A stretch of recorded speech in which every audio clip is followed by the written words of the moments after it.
And so, as we move forward today with this really leading edge cadre of physical and non-physical consciousness, it is our absolute knowing that you're going to find some insights that you've been looking for, and things that you've already known, in fact you've known them a long time, will come to the forefront, and you will feel such confidence in what you already know. You are doing so well. This is an exercise in fine-tuning. There is nothing about saving anybody that's going on here today. There's nothing broken in you that we are here to fix. There is only angst in you that we are here to soothe. There's only wobble in you that is not necessary. There's only contradiction in your energy that does not serve you. And so that's what we are here about, to help you be more of who you are. And that is an exercise in continuing attention, because who you are is a continuing and fast moving, evolving being. And keeping up with what life is causing you to become is really what you are all about. You live in the fastest moving energy that has ever been, in the most contrast that has ever existed. And those two things go exactly together. The reason that your evolution is so fast, that your expansion is so fast, and therefore your possible joyous experience is so certain, is because of the diversity that gives you pause to focus. And as you do it with so many others, and collectively you are creating so much that you are really wanting to move into. You've created through your attention, and therefore through your emission of vibration, a vibrational reality that is the premise of all things to come, that future generations will come into already knowing and experiencing. It's just you who are here with the old world, and from your basis in the old world you are creating the new world. It's only you that have one foot in the old world and one foot in the new world who are having any struggle. New ones being born in don't have any struggle. They're born in to the vibration of what is. Now it's interesting, they come in through their mother's womb splat. Here they are in physical experience, dominantly non-physical energy. And then, oddly from our perspective, you who've been here before, take these fresh little new ones who are pure positive energy, who are the vibrational equivalency of your vibrational reality, that vibrational reality that we call the vortex. We want you to accept its realness. They are born in understanding all of that, but humans so often think it's important to give them really clear understanding of how things are in terms of already manifested, or more important, you think, how things have been that caused things to be how they are. Well, we agree with you partly, because how things have been and what you've lived and what you've launched vibrationally is why things are in this vibrational reality. But those new ones already feel that, and they are moving steadily toward their manifestation of this new reality. But you're not so much. You don't move steadily toward your new reality because you are so enamored with the reality you've got. Except you complain about it all the time. So the reality that you've got keeps you from moving to the reality that you want. And that really is what we will be talking about here today. How can you release yourself from the habit of thought? That's what a belief is. A belief is a thought you continue to think. A belief or an expectation. Esther got on the airplane in San Antonio really early yesterday morning and changed planes in Los Angeles at LAX airport. And everything was wonderful. They all got on the second plane and sat there for a while, and then there was an announcement, everybody get off because the plane is not going to fly because there is weather in San Francisco, which Esther and her iPhone knew was not true.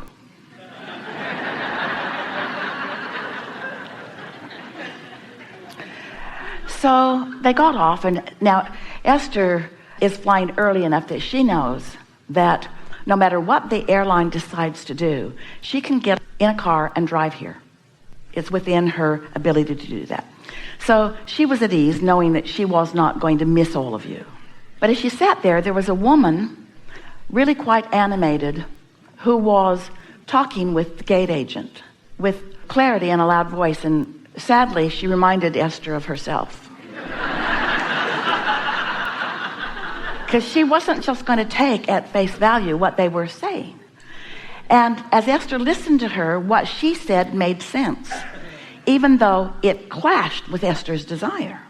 She was saying that something, most likely some sort of anticipated weather, had slowed the San Francisco airport down enough that everyone no longer had a gate or a landing slot.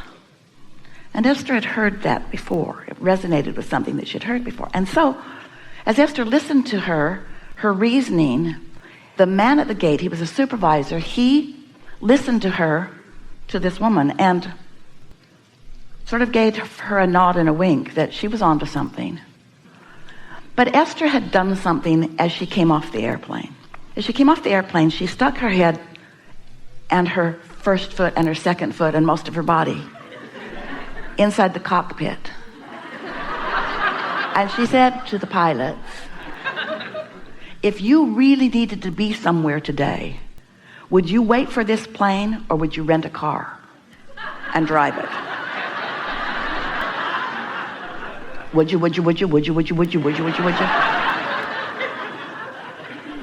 And the captain of the ship said, I wouldn't drive it.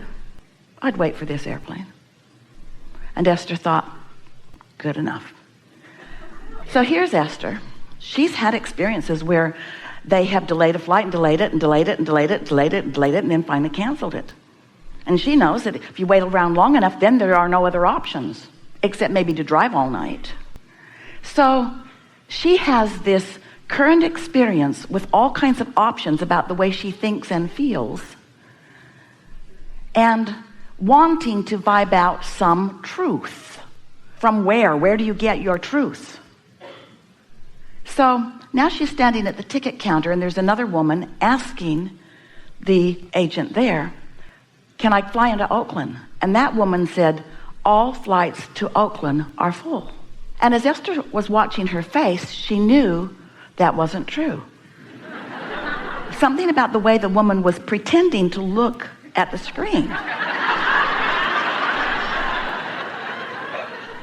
And so that woman went off. She had her carry-on. She went off to Alaska Airlines. And Esther thought, well, that's that. But I believe in my captain, and I'm just going to sit here. Now, this woman who was animated, she's still going on and on and on and on and on about how this plane's not going to fly. She's seen it so many times. And so Esther decided to put in place a plan B. So she arranged for a limo driver to pick her up at baggage claim 3 hours from now, because she figured in 3 hours she could get her bag off that airplane if she needed to. And so now she is sitting there relaxed and in some sense of relief, knowing that she was going to get what she wanted, even though she could feel that she was banging it out in an unnecessary way. So here she is. You've been there too. Her now vibration is clouded by all of the flights that have ever been canceled, all of the lies that she thinks she's ever been told, all of the trauma that she's ever lived around this subject, and current faith in a man that she believed was telling her what he believed to be true, although she doesn't know how much he actually knew. Have you ever lived that kind of confusion? What should I do? What should I do? What's the right thing for me to do? Do I just sit here and let the universe have its way with me? How much do you trust the universe? How much do you trust that the universe has your back? How much do you know that things are always working out for you? How much do you know that there is always a way, that there's always a plan? How much do you know that you don't need to be the one that figures it out? And when you try to be the one that figures it out, while it does exercise your reasoning ability, often the more you exercise your reasoning ability under the guise of creating your own reality, the more you introduce unnecessary resistance into the equation. You hearing us? So Esther sat there, and now she's feeling amused because this has been Mr. Toad's wild ride. She's been all over the place, mostly feeling confident that she's all right no matter what, but she went here and here and here and here and here and here and here and here and here because she allowed influences of current reality and a woman who had had a lot of experience. 45 years she's been flying, she and her husband. She knows about all of these kinds of things. And she got the gate agent to give her a wink and a nod on the dire thing that she had extrapolated from her past experience. And so as Esther is sitting there and listening to all of this, she became very amused with herself. And she thought, wouldn't it be just a really funny thing if that time that they put up there was the time that we all just got on and flew off to San Francisco, which it was. It was a slight delay. It was a 3-hour delay. But it wasn't a canceled flight. And as Esther is settling into her seat, she is saying to herself, what has this life experience brought to me? What do I now know in a clearer way? What do I now know? What do I know more clearly than ever before? Things are always working out for me. There is always a path. And nothing serious is going on here. And what else? I introduced unnecessary resistance into my equation. Was it terrible? No. Was it an exercise? Yes. Was it sort of fun? Truly. Was it interesting? It's fascinating. Was it adventurous? Yes, it was. Do I feel more alive? I do. Did I make friends? Yes. Is there something I would have rather been doing with that time? No. Is it what living life is? Yes. Sitting in your environment, assessing what's going on, digesting it, just like eating a yummy vibrational meal. There isn't anything serious going on, no matter what it seems like. Esther was thinking, well, the stakes feel higher to me because I'm not just going to buy art.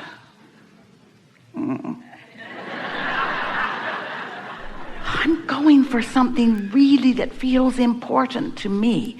I can't just not go. Was that ever an option? Was that ever really on the table? I can't go. And yet, isn't it sometimes tempting for you to play out the worst case scenario? You know why you do that? Because you want to feel adventure. You know why you play out the worst case scenario? You want to prove your worthiness. You know why you play out the worst case scenario? You want to triumph. All of those reasons. So our encouragement to you is be playful in your life and have fun with it. And let the universe surprise you and delight you in as many ways as you want. But never ask the universe to give you exactly what you've planned. Because if the universe only ever gives you exactly what you've planned from your very narrow point of view, you're going to have a really boring life. But if you allow the universe to reach out to all of the possibilities, knowing who you are and what you want, and if you've practiced your knowing that things always work out for you, then you can be an active participant. That's important in this unfolding drama of the way the universe will stand on its head to give you whatever you want whenever you want it. Welcome to planet Earth. Welcome to vast contrast and diversity. Welcome to infinite choices and possibilities. Welcome to the enlivenment of you. Welcome to the adventure of being out here on the leading edge right where you wanted to be. And never ever ask for the mundane, expected, everything on schedule, always just the way you wrote it in your book. Because that will bore you to death. We've enjoyed this interaction immensely.